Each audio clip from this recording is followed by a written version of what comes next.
They live happily until humans come, the loggers come, the poachers come. They all know one fact.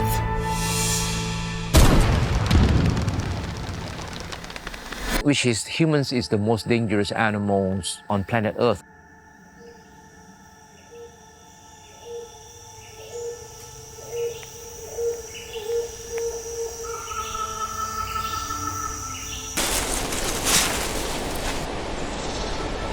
These animals are innocent, and why should they suffer because we refuse to be more responsible about how we live here? They have emotions as well, and there's so much they can tell you, but they cannot speak the same language. We can speak, we can think, we can do all sorts of things, and half the time we're doing more damage than good. We've lost the leatherback turtle. We lost the Sumatran rhinoceros. What else we can afford to lose? We cannot recreate a primary forest, we cannot. Whatever we have right now, Malaysians actually should preserve. And we got to do something really quick, if not they'll be gone. And then once they are gone, lots of wildlife species in the forest will be affected. So we have to figure out how to change that. These animals don't have the luxury of time, and we don't have that luxury of time. In fact, I think we're almost out of time. After seeing so many bears who are being poached, being killed, being eaten, being kept in small cages, then I start to care. And then after the care, the helps. The helps is to create this Burin Sun Bear Conservation Center and then conserve sun bear through holistic and pragmatic approaches that incorporates improved animal welfare, education, research, rehabilitation, ecotourism, and literally everything that matters. We have been doing a lot of outreach programs to schools and communities to educate the public and raise awareness about sun bears are totally protected species in Sabah, which means that they cannot be kept as pets, they cannot be hunted in the wild, cannot sell their body parts. When we received Bertong was a pet. She is very malnourished. Her whole body don't have hair. Under our care, she is now transformed into a normal size sun bear. Right now we have 44 rescued sun bear at our center, and then over the last 15 years, 69 bears has been sent to us. 12 of them has been released back into the wild after the rehabilitation process. When there is a sighting during boat surveys, we will also deploy our underwater microphones or hydrophones to record the vocalizations of marine mammals in these waters, because in order to protect a species, we need to first understand where are they found, what are their threats to them, and then only we can find ways for their conservation.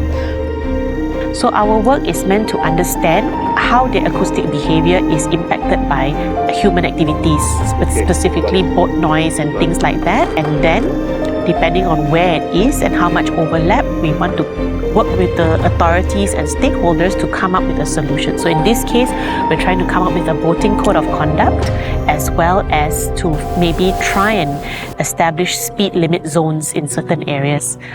It is our hope that in the long term, if we can try to get underwater noise pollution legally recognized in Malaysia as a threat to marine wildlife.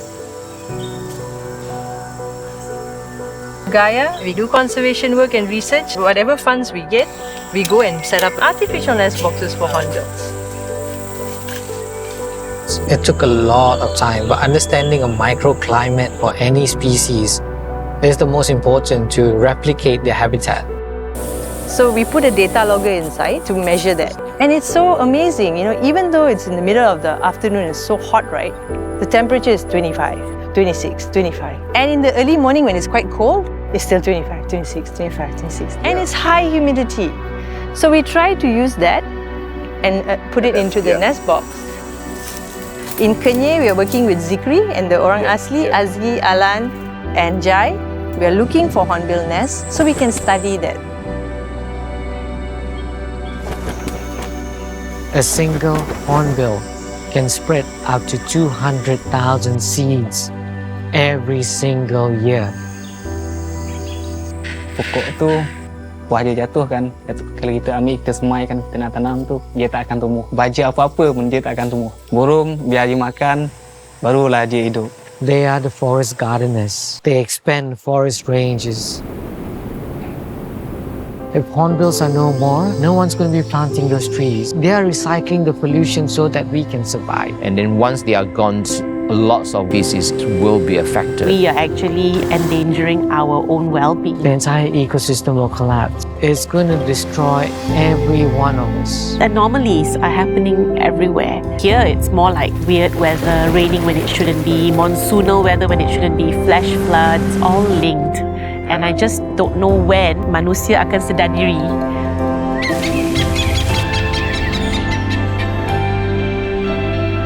What we need is the help of everybody out there.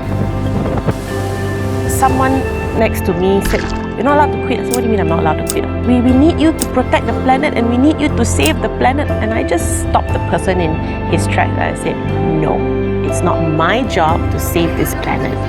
It's your job, our job, together." You can still help conservation. You don't have to go into the jungle and do something. You know, there's so many ways you can help. No one person is going to solve the problem, but if we all do something, then maybe there's a chance. Think about what you can do best. If you are filmmakers, make a film out of it. If you are a writer, write a book about plant bears. If you are if you are an artist, If it's something that we've never thought about, you might have it with you already. That's how we work. That's how we would like to work. That's how you can get involved. I don't need you to love and the nature, nothing. I need you to just care about your future and the future of your kids. It's not about saving the planet, it's about saving ourselves. And that's really true.